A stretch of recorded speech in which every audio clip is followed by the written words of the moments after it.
Polymerisation क्या है? लफ्ज पॉलीमराइजेशन है, इसके अंदर जो लफ्ज पॉली है इसका मतलब है मैनी, मेर मतलब है units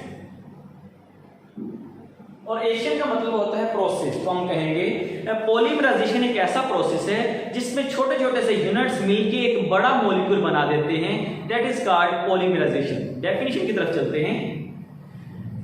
polymerisation is a process in which many monomers, इन मोनोमर्स को हम लोग सब यूनिट्स भी कह देते हैं, subunits react to form large molecule called polymer. तो यहाँ पे हमने ये बात सीखी कि पॉलीमराइजेशन एक ऐसा प्रोसेस है जिसमें छोटे छोटे से मोनोमर्स मिलके या कंबाइन करके एक लार्ज स्ट्रक्चर या लार्ज कंपाउंड बना देते हैं, that process is called polymerisation या पॉलीमराइजेशन प्रोसेस कहलाता है। इंट्रोडक्शन में कुछ बातें लिखी हैं, उसकी तरफ चलते हैं। अल्काइंस पॉलीमराइज टू गिव, क्या बनाते हैं? लीनियर या साइक्लिक कंपाउंड, यानी कि अल्काइंस के मोनोमर्स जब आपस में पॉलीमराइज होते हैं या तो लीनियर स्ट्रक्चर बनाएंगे या वो रिंग फॉर्म स्ट्रक्चर बनाएंगे, depending upon the temperature and catalyst use. अब ये दो चीजों पे डिपेंड करेगा, स्ट्रक्चर लीनियर बनेगा या साइक्लिक बनेगा, ये डिपेंड करेगा कि हम टेम्परेचर कितना प्रोवाइड कर रहे हैं या हम कैटालिस्ट कौन सा इस्तेमाल कर रहे हैं। अगर हम यहाँ पे Cu2, Cl2 और NH4Cl यानी कि क्यूप्रस क्लोराइड और अमोनियम क्लोराइड इसको 25 सेल्सियस यानी रूम टेम्परेचर पर ट्रीट करवाएं तो हमारे पास पॉलीमर सब्सट्रेट बनेगा। लेकिन अगर हम यहाँ पे इसको कॉपर ट्यूब में से पास करवाएं एट अबाउट 300 सेल्सियस तो ये रिंग फॉर्म यानी कि साइक्लिक कंपाउंड पॉलीमर बनेगा। यहाँ पे दो बातें आप लोगों ने सीखनी है कि अगर हम क्यूप्रस क्लोराइड को इस्तेमाल करें साथ में अमोनियम क्लोराइड को रूम टेम्परेचर पे तो लीनियर पॉलीमर बनेगा। अगर हम कॉपर ट्यूब में से इसको यानी कि अपनी एसिटाइलिन या आपके पास जो भी अल्काइन इसको पास करवाएं 300 सेल्सियस पे तो साइक्लिक पॉलीमर बनेगा। अगला जो पॉइंट है, polymers of alkynes are smaller and low in molecular weight. ये बात आप लोगों ने अच्छी तरह से ध्यान कर लेनी है कि अल्काइंस के जो पॉलीमर हैं वो स्मॉलर इन स्ट्रक्चर होंगे, यानी कि उनके अंदर कार्बन की तादाद कम होगी और उनका जो मॉलिक्यूलर वेट है वो भी क्या होगा? लो होगा। ये क्यों होगा? किसकी निस्बत से होगा? हम अल्कीन्स की निस्बत से पढ़ रहे हैं।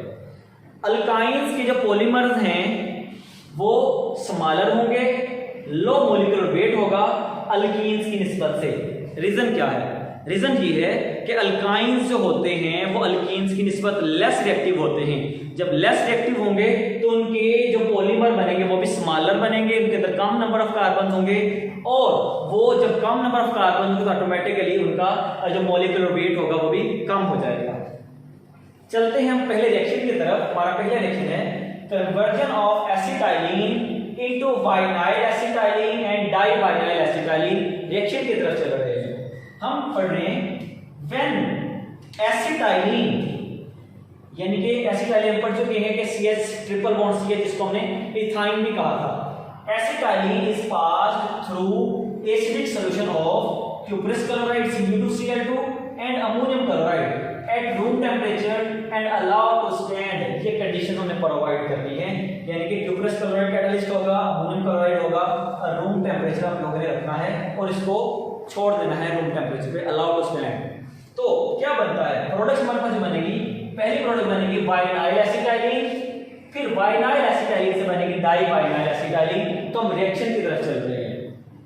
हमारे पास ये स्टूडेंट्स है यहाँ पे CH ट्रिपल बॉन्ड CH इसको हमने कहा एसिटाइलिन, ये भी है CH ट्रिपल बॉन्ड CH जिसको भी कहते हैं एसिटाइलिन। कंडीशंस क्या है? क्यूप्रस क्लोराइड और अमोनियम क्लोराइड एज कैटलिस्ट हैं और 25 सेल्सियस रूम टेम्परेचर में रिएक्शन हो रहा है। तो क्या होगा? जरा इसको समझने की कोशिश कीजिएगा। ये वाला जो बॉन्ड है इस कार्बन पे जाएगा, अब ये कार्बन अगली कार्बन पे अटैक करेंगे तो यहां से ये H निकल जाएगा। तो क्या बना यहां पे? ये जो H है ये जाके इस CH के साथ मिल जाएगा। तो जरा वो ये दोबारा से CH और ये H मिलके क्या बना देंगे CH2। यहां से एक बॉन्ड टूट चुका था, पीछे रह गए दो बॉन्ड, हमने दो बॉन्ड लगा दिए। इस CH ने बॉन्ड बनाया था इस कार्बन के साथ, तो हमने इस CH का कार्बन के साथ बॉन्ड बना दिया। अगर ट्रिपल बॉन्ड CH मौजूद है तो हमने ट्रिपल बॉन्ड CH लिख दिया। अब इसके अंदर दो चीजें हैं, ये जो है CH2 डबल बॉन्ड CH इसको कहते हैं वाइनाइल ग्रुप, वाइनाइल ग्रुप, और C ट्रिपल बॉन्ड C इसको कहते हैं एसिटाइलिन ग्रुप, एसिटाइलिन। तो इन दोनों ने मिलके कंपाउंड बना दिया वाइनाइल एसिटाइलिन। इसका IUPAC नेम क्या बनेगा 1-ब्यूटेन 3-आइन। 1-ब्यूटेन 3-आइन का क्या मतलब है, हम ये चेन सिलेक्ट कर रहे हैं डियर स्टूडेंट्स, ये चेन हम लोगों ने सिलेक्ट की। अब हमने जब अल्काइंस और अल्कीन्स का नोमेनक्लेचर पढ़ा था तो हमने यहाँ पे एक रूल ये भी सीखा था कि जब डबल बॉन्ड और ट्रिपल बॉन्ड दोनों कंपटीशन में आ जाए, यानी कि दोनों आइडेंटिकल पोजीशन पे हों, तो हम डबल बॉन्ड को प्रेफर करेंगे, डबल बॉन्ड वाली साइड से नंबरिंग शुरू करेंगे। तो हम नंबरिंग इस साइड से शुरू करेंगे, हम लिखेंगे यहाँ पे 1 2 3 and this one is 4th carbon. तो 1-ब्यूटेन का मतलब कि कार्बन की जो चेन है उसके अंदर 4 कार्बन है, तो ब्यूट का लफ्ज आ गया। 1-ब्यूटेन यानी कि डबल बॉन्ड पहली पोजीशन पे है, 3-आइन और ट्रिपल बॉन्ड तीसरी पोजीशन पे है, तो नाम बन गया वाइनाइल एसिटाइलिन का IUPAC नेम बन गया 1-ब्यूटेन 3-आइन। अब जब ये 1-ब्यूटेन 3-आइन यानी कि वाइनाइल एसिटाइलिन दोबारा फिर से एसिटाइलिन के साथ रिएक्शन करती है तो हमारे पास बन जाती है, देखते हैं क्या प्रोडक्ट बनती है। रिस्पेक्टिव स्टूडेंट्स मैंने इसको लिखा, फिर से उसको मैंने इस फॉर्म में लिख दिया CH2 double bond CH single bond C triple bond CH। मैंने इसको वाइनाइल एसिटाइलिन में लिखा हुआ है, वाइनाइल एसिटाइलिन। ये क्या थी हमारे पास एसिटाइलिन है, ठीक है। अब ये लेस स्टेबल है, ये ज्यादा स्टेबल है उसकी निस्बत से।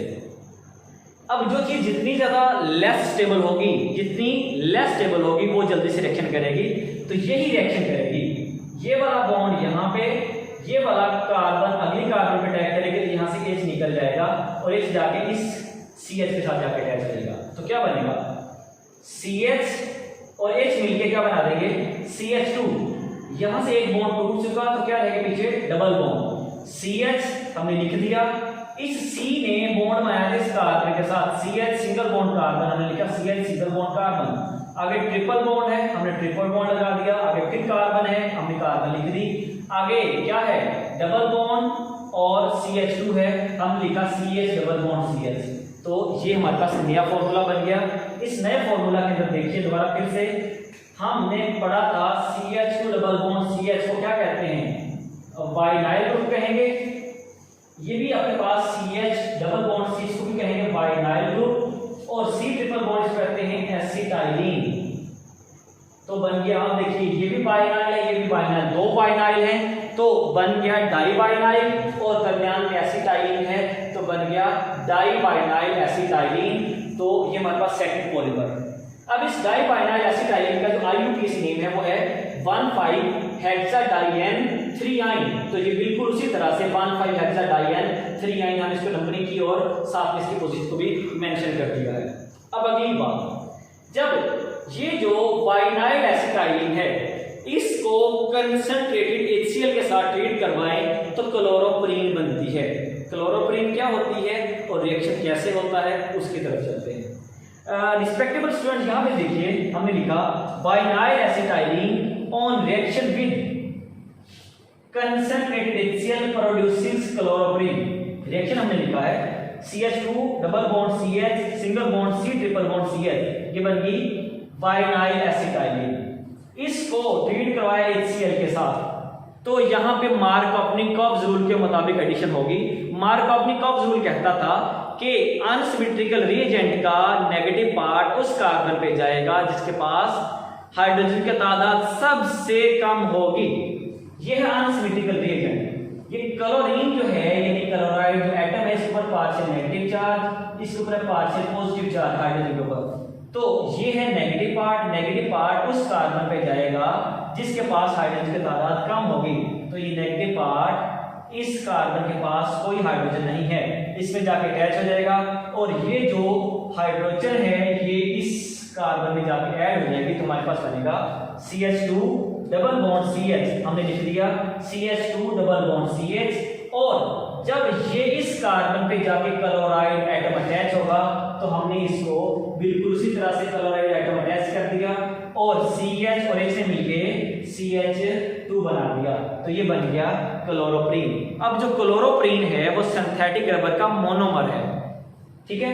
अब जब ये क्लोरोप्रीन जो है वो फर्दर पॉलीमराइजेशन के प्रोसेस से गुजरती है तो वो नियोप्रीन बना देती है, तो नियोप्रीन सिंथेटिक रबर भी इसको कहा जाता है।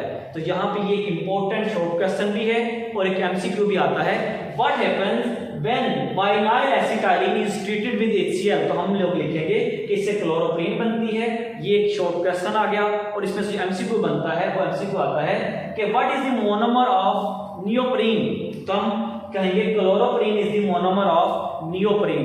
पॉलीमराइजेशन रिएक्शंस ऑफ अल्काइंस का जो अगला रिएक्शन है that is conversion of acetylene into benzene, यानी कि एसिटाइलिन जिसको इथाइन भी कहते हैं उसको बेंजीन में कन्वर्ट करना है, यानी कि बेंजीन की तैयारी एसिटाइलिन के जरिए से। तो क्या है, जब एसिटाइलिन को कॉपर ट्यूब में से पास करवाते हैं 300 सेल्सियस टेम्परेचर पे तो बेंजीन में कन्वर्ट हो जाती है। रिएक्शन की तरफ चलते हैं। हमारे पास हमने 3 मॉलिक्यूल एसिटाइलिन के लिए CH triple bond CH, CH triple bond CH and CH triple bond CH। अब हमने ये चीज पढ़ी थी कि जब ये जो पाई बॉन्ड है इसके ऊपर शिफ्ट होगा, हमने कहा जिस कार्बन पे शिफ्ट होगा उस कार्बन पे नेगेटिव चार्ज आ जाएगा। अब इस कार्बन पे नेगेटिव चार्ज आएगा, कार्बन इलेक्ट्रोपॉजिटिव स्पीशीज है, वो अपने ऊपर नेगेटिव चार्ज को मेंटेन नहीं रख सकती, तो क्या करेगी, वो अगली कार्बन के ऊपर अटैक कर देगी। अब इस कार्बन पे जब अटैक हुआ तो इसका ये बॉन्ड टूट के इस कार्बन पे चला जाएगा, ये अगली कार्बन पे अटैक करेगी, ये इसका बॉन्ड इस कार्बन पे शिफ्ट हो जाएगा, ये अगली कार्बन पे अटैक करेगी, तो ये देखिए आपके पास एक रिंग सा बन गया है। इस कार्बन ने इसके साथ बॉन्ड बनाया, इस कार्बन ने इसके साथ बॉन्ड बनाया, इसने इसके साथ बॉन्ड बनाया, तो आपके पास ये एक रिंग स्ट्रक्चर बन गया है। जरा ध्यान कीजिए कि जब इसका एक बॉन्ड टूट चुका, पीछे कितने बॉन्ड रह गए, 2 बॉन्ड रह गए, तो हमने यहाँ पे एक डबल बॉन्ड लगा दिया। यहाँ पे एक बॉन्ड और टूट गया तो कितने बॉन्ड रह गए पीछे, फिर से 2 बॉन्ड रह गए, 3 में से 2 रह गए, तो हमने एक बॉन्ड और लगा दिया, डबल बन गया। यहाँ से 3 में से एक बॉन्ड टूट चुका था, पीछे फिर से 2 रह गए, तो यहाँ पे भी ये डबल बॉन्ड लग गया। This is called benzene, benzene, ठीक है। अब क्या था कि हर एक जो आपको कॉर्नर नजर आ रहा है, ये वाला कॉर्नर, ये हर एक कॉर्नर को कार्बन काउंट किया जाता है। अब 6 कार्बन यहाँ पे मौजूद थे, 1 2 3 4 5 6, तो 6 ही कार्बन यहाँ पे मौजूद हैं।